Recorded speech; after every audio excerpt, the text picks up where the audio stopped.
Hi guys. Welcome back to another episode of Pod with us. And this is a special episode because it's the season finale. It's the season finale. It's the last one of season 1. Can't believe we've actually done this for 10 consecutive episodes. Me neither. Wow. And I'm so proud of us that we've actually done the 10 episodes. We've stayed consistent. We've just been like, let's keep on doing this. And thank you to every single person who has subscribed, who listens to our podcast.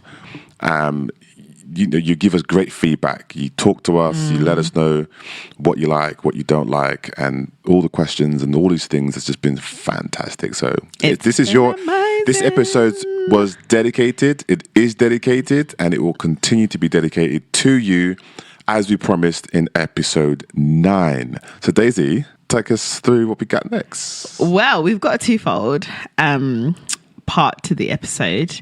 So a few weeks ago, I posted a question on my WhatsApp stories. It was just kind of like it started off as like a funny bantery kind of thing. And then it turned into like quite an interesting conversation that I was having with everybody on my stories. So I thought it would be kind of cute to read out some of the responses and hear our commentary on it. And then we'll go on to all the questions that we've received from everybody that y'all want us to answer. Now, we do have quite a lot of questions, so I don't know if we're going to get through everything. But we'll try. We'll try. Yeah, I've tried to kind of bunch them together so that if we don't cover the exact question, we've kind of covered the theme. Yeah. I mean, the 4 main themes that have come up that you bunched together is relationships. Surprise, surprise. No surprise there. Friendships. Yep. Quite important, actually. Because we did speak a lot about marriage and dating and courting and all that good stuff. But where does friendship fit into all of that? So that's an important one. So that's part of your questions. Next one was career. And the last was ministry. Yep. So we're going to just whiz through some and hang around on others. We want to give you a good episode today. Yeah. So let's start with the first, almost like a little icebreaker. So you obviously know this, babe, because you see my stories. But on my WhatsApp stories, I posted a question and it was to the ladies. And I said, ladies, how do you communicate your needs when you're about to hit an emotional hurricane? We spoke about this in the episode 7 or 8, didn't we? Yeah, I think we did. I think that's probably what triggered me to kind of post it out. But yeah, we got some really interesting responses. One of the funniest ones was, we become the hurricane. Embrace it. Steer into the skid. Like, yeah, this is about to go crazy. I am crazy. Literally. I am the skid. I am everything in between. And someone said, I send a tornado ahead of me and he usually gets the message. Oh my gosh. What's funny about those responses is they're so true. That is sadly what most of us tend to do, is become the hurricane or, send that tornado ahead of time. So that's so funny. But we did have some more serious responses, or I did have some more serious responses that I thought were really interesting. And I'm intrigued on your thoughts on this as a man. So one of them was, let's see, I warn him as soon as I feel it coming and beg him for patience, as I know I can be irrational sometimes. Then I ask him for forgiveness if I've done anything wrong after the phase has passed. Forgiveness is also very important. I thought that was really insightful. So that sense of, okay, like, i.e. if you're PMSing, you say, okay, babe, I can feel my mood's shifting. So I'm going to need a little bit of patience from you because I might be a little bit all over the place. And then after that phase has passed, just coming back in and checking in and being like, I'm so sorry if I, said anything that was rude or spoke out of turn or whatever. I just wasn't myself. But I'm really sorry. Please forgive me, kind of thing, I guess is what the person's saying. That sounds like heaven to me, honestly, because, I mean, I know tornadoes can come out from nowhere. They appear for a certain amount of time and then they lay waste and deliver destruction on the habitations that be. But when somebody says, hey, look, the hurricane's coming, and you just let yourself steer into that hurricane, because it can be challenging as your body floods with all the hormones, all the chemicals, all those things that are happening within your body and your mind. And then afterwards having the emotional intelligence and saying, hey, look, I know that was tough. It was tough for me. So I can only imagine it would be tough for you. It was tough for you. Thanks for your patience. I apologize for this. I apologize for that. And in a way, I don't think women should apologize for something that they are. Like, it's how you're built, it's how you're wired, it's how you function, it's how your body moves from time to time. I don't think you should apologize for being who you are. But at the same time, it's your responsibility for what words come out of your mouth.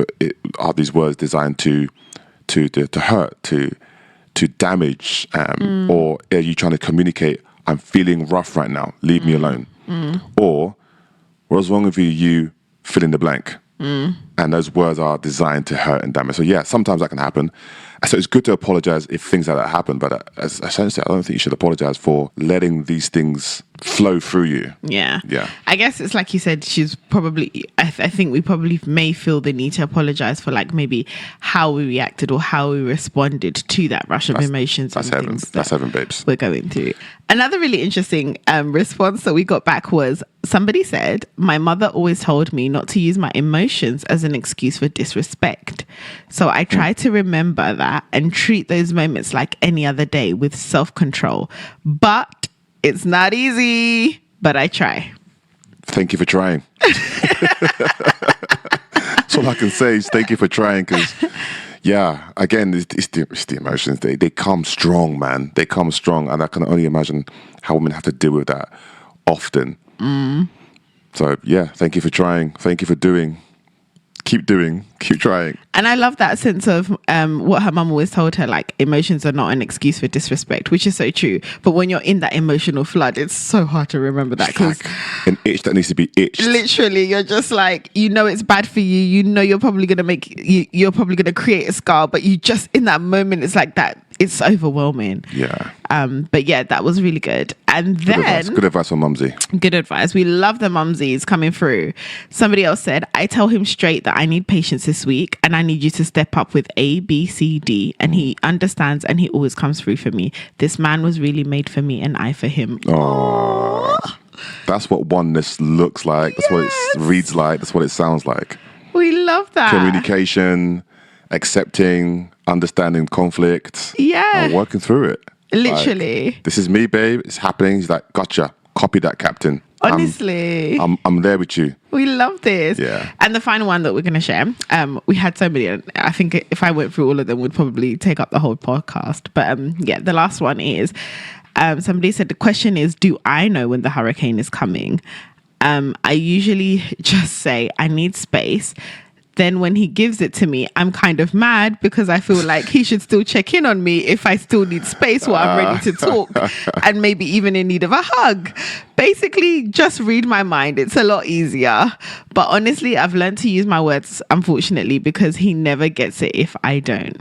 And we don't. Genuinely. The thing is, when I look at you and you go through your times and I'm like, I want to know what's in your brain. And I can only do that by your body actions and the words you use. I can't read your mind, but I know that this is going to be a time of sensitivity for you. And we do tend to do that as women. Like, we want men to read our minds. It's like, but the reason I chose that last one is because actually I resonate with the first part of it so much, which is, do I even know when the hurricane is coming? Because sometimes it just be sneaking up on us. Really? Sometimes I wake up in the morning and I feel on top of the world. I feel amazing. I feel so strong. I feel confident. And I'll go into the shower and come out of the shower a broken person. Really? What triggered it? The heat of the shower or something? Running of water of your body? No, I don't know. Was it physiological response? Or? I don't know. Like, honestly, hormones just be doing the most sometimes. I don't know. Like, sometimes you can just go from being amazing to just feeling so sad all of a sudden, and sometimes it's vice versa. Sometimes I'll be just like not having a great day and you're like, okay, clearly she's not waking up on the right side of the bed, and then within a matter of hours I'm feeling amazing and I'm leaping and I'm coming up with great suggestions. So sometimes it'd be really hard. Like, I don't really know when it's coming myself, so it's hard to prepare somebody for something that you don't know is coming yourself, and that's not always the case, but I'm just saying that on the days when that is the case, That can be really hard. And then you never know how badly you're going to be hit with that sense of flooding and emotional overwhelming. Sometimes it just feels like it might just be a bad day, and then suddenly it turns into a really like, oh, I just feel sad. I feel gloomy, and you don't even recognize it yourself. Sometimes in the moment, you're like, what's wrong with me? What's going on? And it doesn't click instantly. It's not until you come out of that phase that you're like, wow, whew, that was rough. That was rough, but I'm so glad I'm out of it. So that's so interesting, because there was one time you spoke to me around before the period week, you have the pre-period week. And then after the period week, you have the post-period week. So you typically have 7 days out of 28, 31, whatever you want. You don't really get that. So 3 weeks is just dealing with the chemicals, the hormones, the feelings, when's it going to be up, when's it going to be down. I'm trying to stay positive, but what's wrong with me? And wow, so it can come on quicker than that, within hours. Do you know, even listening to this, I feel like we need an International Women's Day every month. Every month. We need to be celebrated every month, because I feel like, whoo. No, for real. When you told me that was definitely education for me. Because I'm thinking, okay, yeah, it's the week, but everything happens within a week. And then on day 8, for example, you're back to being amazing. Back to being amazing. Absolutely back to not. being normal. Absolutely not. But when you told me that, and I was like, I did not even clock that. That's absolutely really insightful. And I feel like that's really useful information for a lot of men, because I think a lot of men think that, you know, first of all, I don't know how this first part of our episode has turned into women's health. But here we go. And even a lot of ladies don't understand the whole cycle, and the fact that actually every week in the 4 weeks, for those who have a 4-week cycle, because there are actually cycles that are more than 4 weeks, but every week is something, you have a different phase, and you're going through different emotions, your body's going through different chemical reactions, and everything's balancing itself out for what it's supposed to be doing in that moment. And I'm trying not to go so deep, so this doesn't turn into a women's education section. But yeah, so it can be very hard to manage that, because you can go from 1 week, you're really tired and exhausted because of what's happening internally. Then the next week, you're full of energy and you're bouncing again because of what's happening internally. Then the next week, you're really super emotional and flooded. Then the next week, you're hungry and craving everything and wanting to eat everything, and your eyes set, everything your eyes set up on, you're just like, I want to eat that and devour that. And then you're back to just being really tired and just feeling really lethargic, and then you're back to being really happy and energetic. And that sounds rough. That sounds like you have to handle a lot. Yeah, it can be. And you do handle a lot, yeah.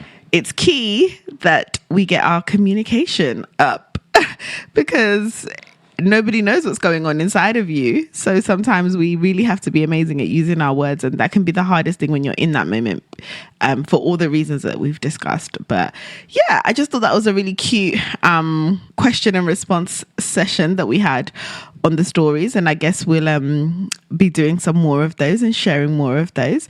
But today's episode is not about that. Today's episode is all about the questions that you guys have sent in, and we've received quite a few, so we're gonna dive right in. I'm holding a number under the table between 1 and 4. 3. Oh, that didn't go quite as I planned.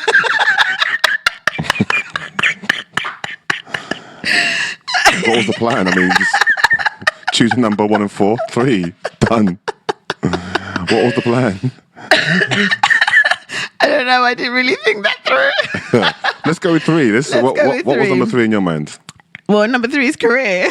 Let's do career then. So let's do career. Okay, boom. First question is, does one's career need to be aligned with their calling, or do you make a career out of your calling? And then if it's not aligned, how do you manage both without getting overwhelmed? That's a very good question. Really good question. Because I think you and I are kind of in that space. Mm-hmm. We've been in that space. We are in that space for a long time. In our 20s, in our 30s. Mm-hmm. And yeah, we've had different kinds of careers. We've had different kinds of work, different kinds of jobs. But the ministry's kind of been the same, and it's kind of evolved and gotten a lot more mature and deeper in what we do and the reach that we have. So yeah, Daisy, does it have to be aligned? Not all the time. Not all the time. I agree with that. I don't think it's always aligned. And my first thoughts goes to the Apostle Paul. So obviously he was an apostle.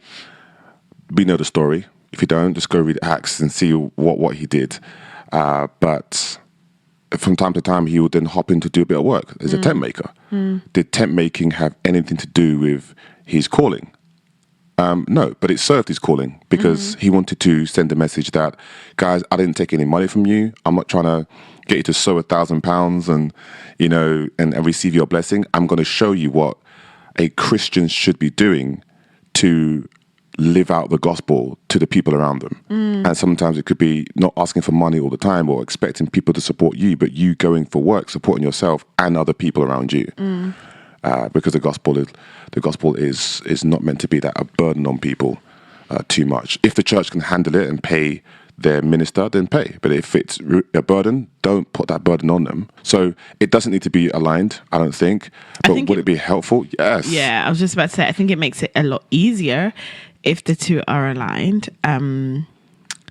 Yeah, one skill, one work, one thought, one plan, one strategy that affects 2 areas of your life. Yeah, but also I know a lot of people whose calling and their career are completely different, and they find the benefit in that you can go to work from 9 to 5 or whatever your hours are, and you pour everything out into that. You do what you've got to do with that. You grow, you excel, you do everything. But then you can cut off, and now when it's home time, you can do whatever it is that you love to do, whether it's on the weekend, whether it's on the evenings.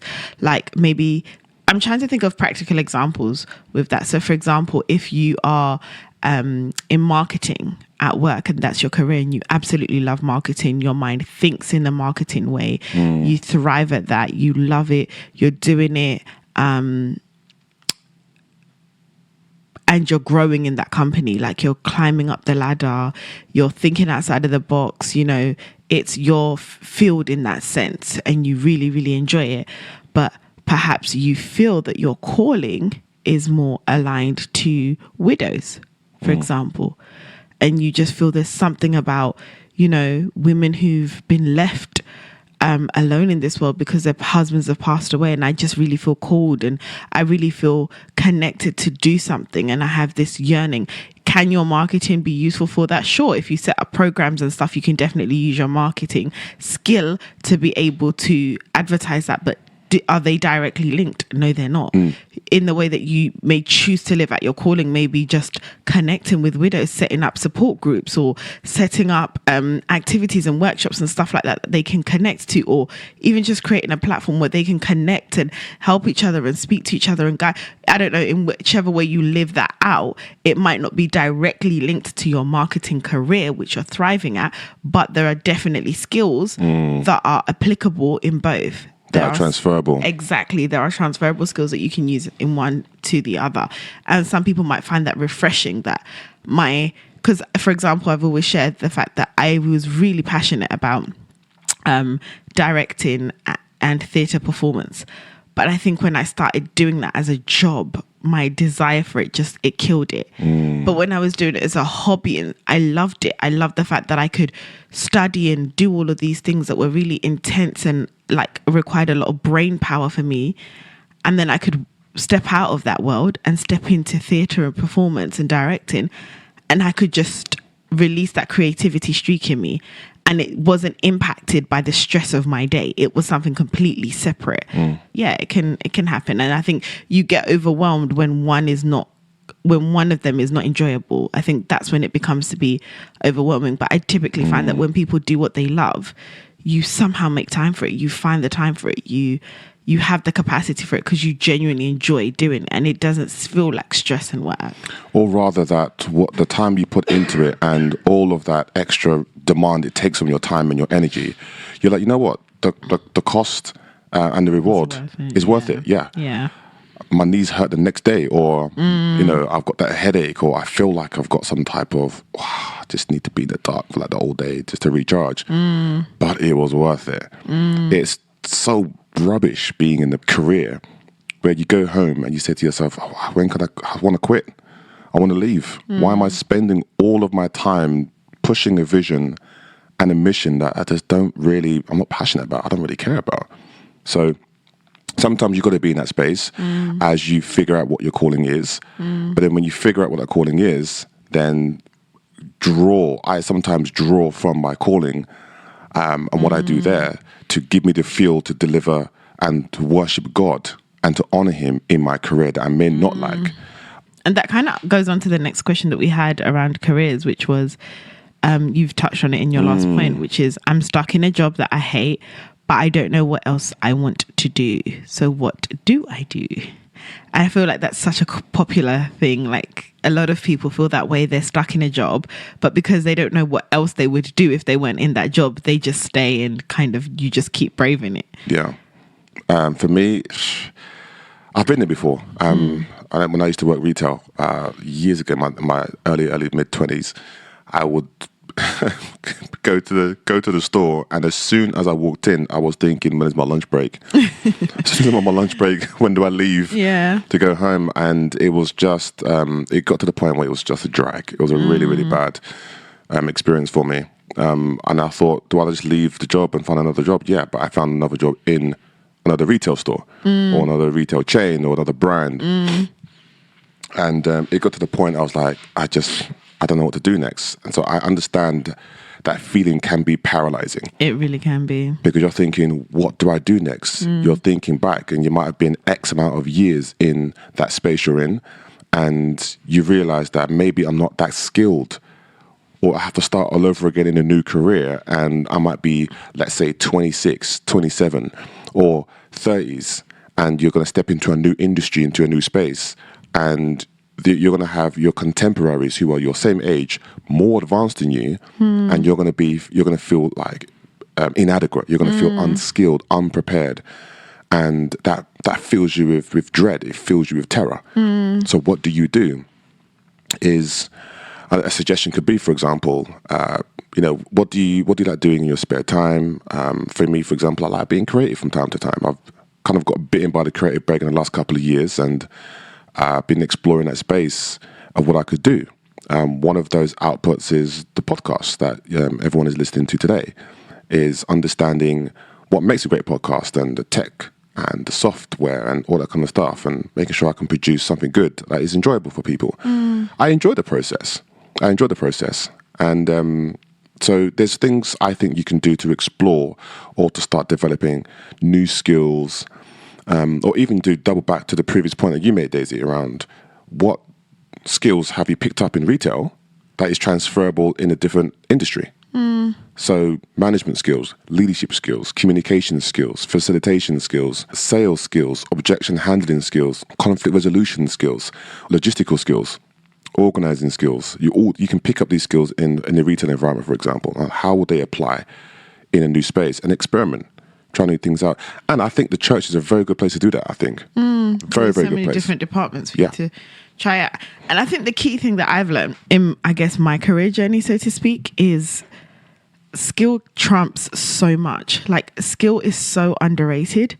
Skills are very, very, very underrated. And actually, both as an speaking as an ex-employee, or still kind of an employee actually, and now as an employer, skill makes such a huge difference.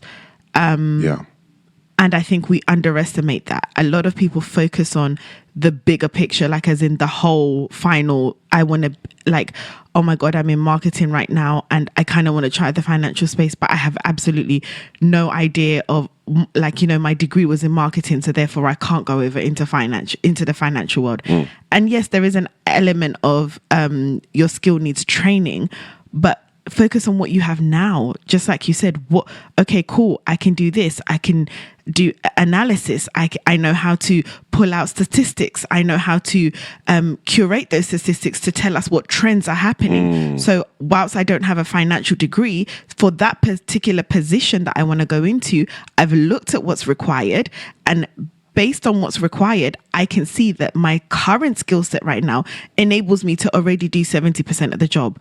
So that 30%, I can propose that, I'll do an evening class, or I'm going to be doing a part-time course on how I skill up to help me get that 30%. Me as an employer sitting there listening to that would be like 100%. If I like your attitude, I can see that you're a go-getter, and I can see that, wow, you make a good point. Your background has absolutely nothing to do with the current role that you're applying for, but I can see how the skill set that you already have, right, the knowledge that you have can help me get 70% of what I need to get done. So, here you go. Here's your contract. Sign on the dotted line.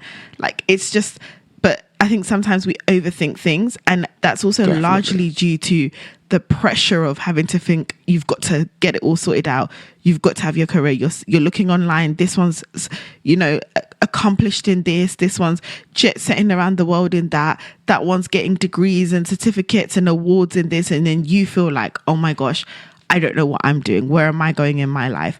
And I would say that your early 20s, especially. Oh, yeah.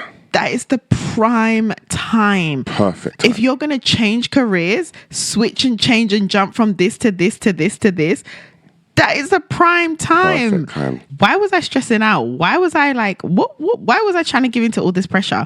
That is a time when you have the least assets, you've got the least responsibilities, you're literally just starting out in life. So if there is a time when you're going to switch and change careers, it's then. That is prime. So if you are listening to this and you're in your early 20s and feeling like, oh my gosh, I don't know what to do, switch it up. Like, literally go for it. Try different things, because that's how you're going to learn. What do I excel in? What am I good at versus what do I enjoy doing? And somewhere in between that is that sweet spot of, this is what I can actually commit to doing for a long extended period of time. And also, things are changing and times are changing where we don't have to be locked into careers for like 20, 30, 40, 60 years. Like, if that's for you, amazing. But that's no longer a requirement of the market. Older generation. Right. That's more the boomer generation. That's the boomer generation. They stay in the straight line, stick with it for as long as possible. Nowadays, employers are actually, they see the advantage of you having tried different things, because me as an employer, if I have a CV in front of me and I think this person's gone through the financial world, they've gone through FM, they've gone through marketing, they've gone through social media, they've gone through all these different things, and they're now sitting in front of me. I'm thinking, you've got all that skill and knowledge that I can pull out from you and use to my advantage for my business. So all that's coming to me that you're going to be able to help me with. Right. So don't feel locked into something. And then if you are past that, if you're in your like 30s, late 30s even, there's still nothing wrong with saying, I'm going to make a calculated risk. Obviously, the calculations have to be a little bit more intense the older you get, because you're probably in a position where you've got more liabilities, more responsibilities.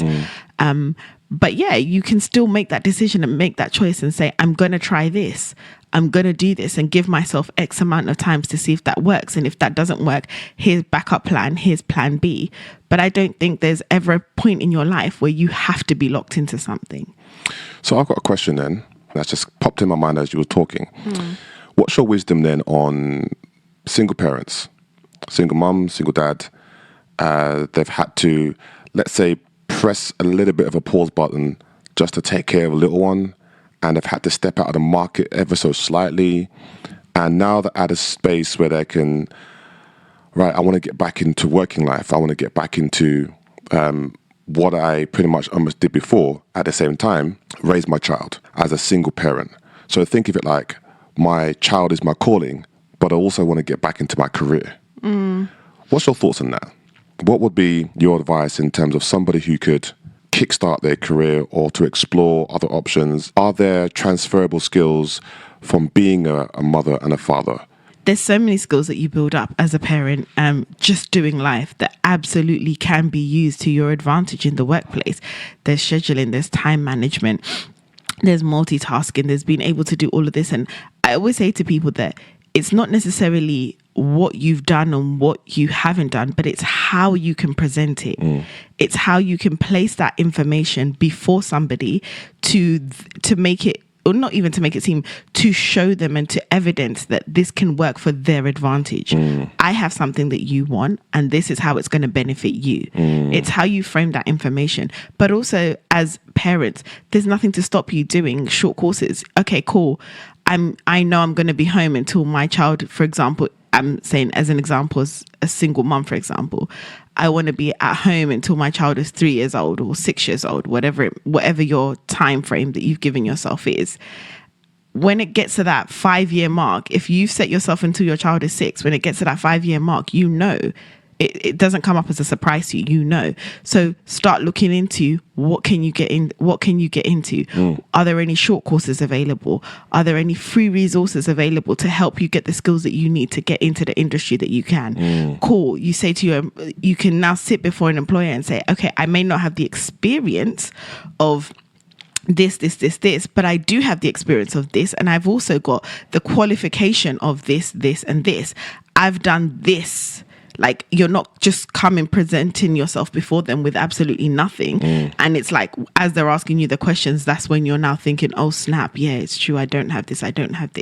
I say, look into it. See what are the requirements. How many of them can you achieve right now? How many of them require a little bit more time and resource? For example, maybe there are courses that need finances, like you have to pay for them. They're not free. Therefore, you need a job. And then also think about, can you do a short job in order to help you get enough financial resources to now get you into the career that you want? So, i.e., can I do waitressing, for example, or I don't know, Uber driving, whatever it may be, for the next 6 months while I save up to help me get into this course, which is ultimately going to help me do this. So it's just about, I guess, thinking outside of the box and thinking, how can I, number one, get the resources that I need, whether is it you need someone to watch your kids for X amount of time, or is it I need this amount of money to help me get this course to do this? And then also maybe within even the same industry, are there any entry level positions that you can do in that industry that already gets you a foot into the door? So cool, I want to be a marketing executive. I don't know why I'm on marketing today. It's your example. It's the first example that comes to mind. And I'm not even in marketing, FYI. But yeah, can I get my foot in the door to that as a receptionist for a marketing company, right? That is, entry-level jobs tend to require a lot less of experience and qualifications in that specific field. So can I start at that level whilst I'm still saving to help me learn or get a course, so then I can then apply for an opening of this and that? That's good. Wow. Good questions. Really interesting answers. It's been so interesting, actually, Daisy, listening to you in that last one, actually. And I'm just thinking the next theme we should then start answering then is ministry then. So how can one be equipped for their calling without the proper help or the proper leadership? Dun, dun, dun. How can one be equipped for their calling? So I in terms of equipping the skills, everything you mentioned before, the skills, the competence, the thinking, the understanding of, okay, I know what my calling is, I know what it looks like when it's being applied to the environment around me. How do I do that without the mentorship? How do I do that without a coach? How do I do that? How do I trailblaze? How do I do something for the first time? Good question. It's a good question. That takes courage. It's not easy, because the third commandment of the 10 commandments is, do not carry the Lord's name in vain. Do not say, I'm going to go and do a thing in the name of God. And then that thing fails. You've carried God's name in vain, as if he has rubber stamped this, signed it off and said, I'm behind it. So you don't really want to go out there and say, God, and you've put his name in a sticky situation. You feel like, I genuinely wasn't ready for this. I didn't think this through. And this is my calling. So then you might start saying certain things on platforms, and you might find yourself speaking in error because you haven't equipped yourself, i.e., if I'm going to talk about God online, but you don't know who God is, you don't know your theology on that, that's a tough situation. So I think it's twofold in my answers, and like, how can one be equipped? Is in, first and foremost, take personal responsibility of get the knowledge. On the weekend, we had a really fantastic weekend with our youth ministry in Milton Keynes, and I spoke to one of the youth members there cool guy, and we spoke about knowledge and using our minds to worship God, because in Deuteronomy 6, we shall love the Lord your God with all your heart, all your soul, all your strength, and all your mind. So your mind should be fully tapped into God and saying, how do I worship you with my intellect? And that is making sure that you know things like, for example, church history, you know theology, you know the claims of the Christian gospel on the human soul, and you know how to articulate those things. So I think you have to be equipped for that, because when leadership fails, and leadership will fail you, sometimes being equipped is like, I need to go on a training course. I need to partner with myself with somebody who can invest in me the time to say, right, you have this fantastic idea. Here are the 10 steps that I think you need to focus on to take it from inception and thought to here's the first action you've taken in your ministry. So proper leadership, I would say lead yourself first before you rely on other people. But I understand it's a complex intersectional kind of question. So yeah, what's your thoughts? Yeah, I think similar to you, but I think also if you don't have the help readily available to you, seek it out. There's nothing wrong with like messaging people, DMing people and saying, hey, look, do you have the capacity for a mentee? Do you have the capacity for somebody, because I'm looking for that. Yeah. Help and leadership and guidance, and it doesn't have to be full on. It could just be 1, 2. There's like a whole world of YouTube which has so many resources. YouTube University, literally the University of YouTube. Like, jump on there and see what have those in similar callings to me, what do they have to say? What have those, and not everything will be relevant and not everything may be appropriate for you, but amongst the 10 that you watch, there'll be 1 or 2 that you will be able to find something and learn something from.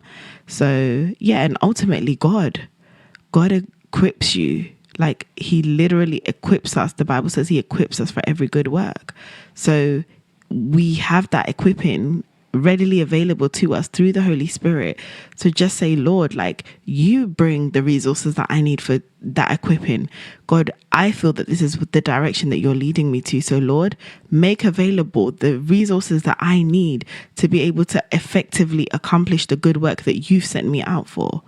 I think that's probably the most effective and the best way of getting that, because sometimes there are resources out there that we don't even know, but God knows. Yeah. He knows that they're there, and he can bring you before that. He can bring you before places where people will take note of you and be the ones offering you things and saying to you, oh, have you thought about this, and bringing suggestions.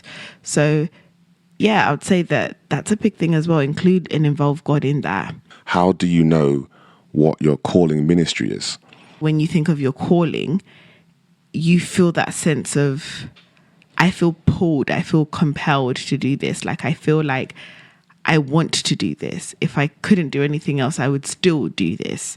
I find myself gravitating back towards doing this all the time.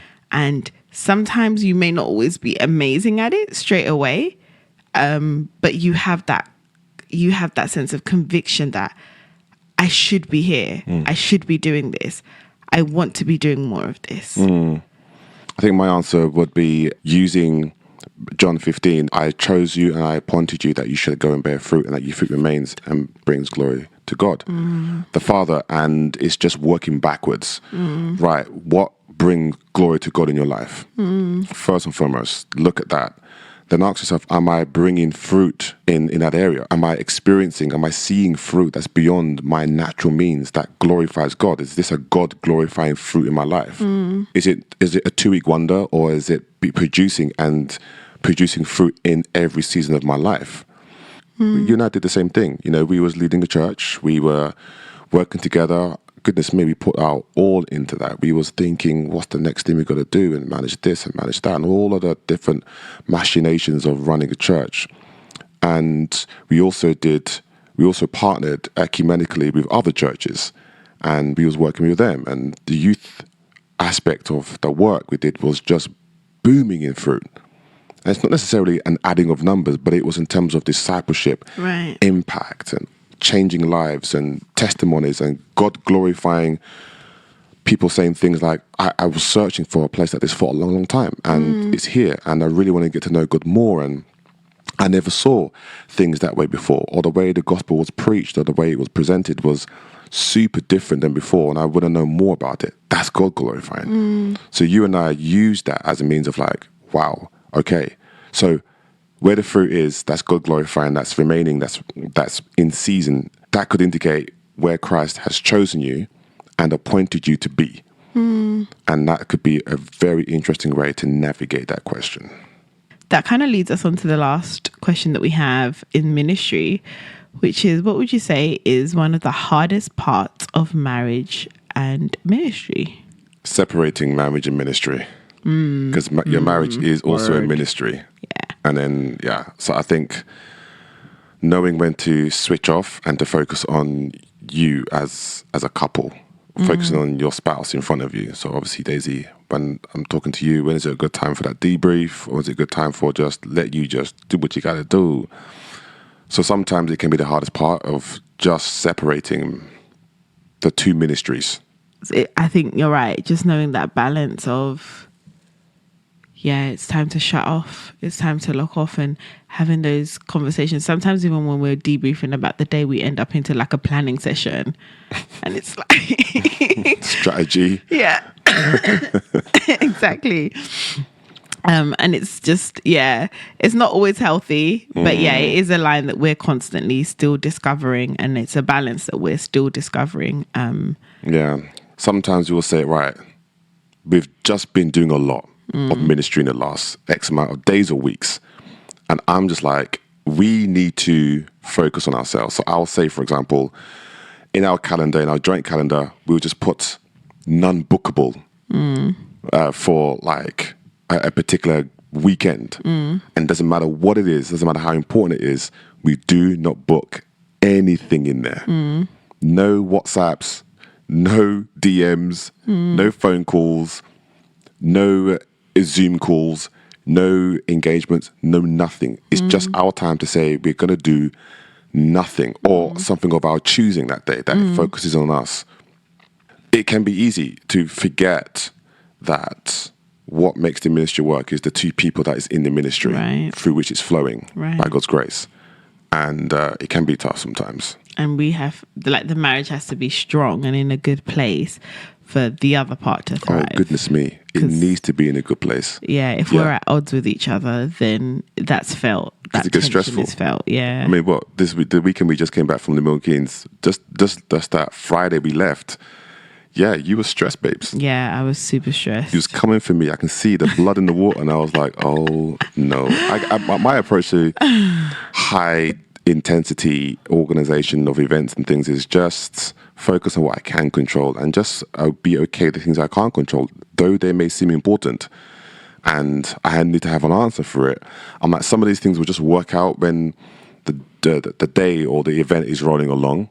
But you like to know, have a bit of definition, a happy, comfortable definition of what's happening. And if it's not there, Mike, why are you chilling and not getting answers for me? I'm like, because sometimes these things don't come that way, babes. Mike's response. And then you and I will then go toe to toe. Honestly, his vibe is so laissez-faire. It's just like, que sera, whatever will be, will be. That's him, just chilling on the sofa. For the things that I can't control. For the things I can control, I'm on it. I'm on it. It's just I choose not to let the stress me. No, I'm down for that, but I think I just like to be as prepared. My thing is, like, preparation is key. So I just like to have dotted all my I's and crossed all my T's and know that, okay, for as far as I can control, I have prepared. And for the parts that I can't control, I've got contingencies in place, or I've got something in place. There's some sort of risk management that's been thought out and put into place so that should X, Y, or Z happen, we have a response.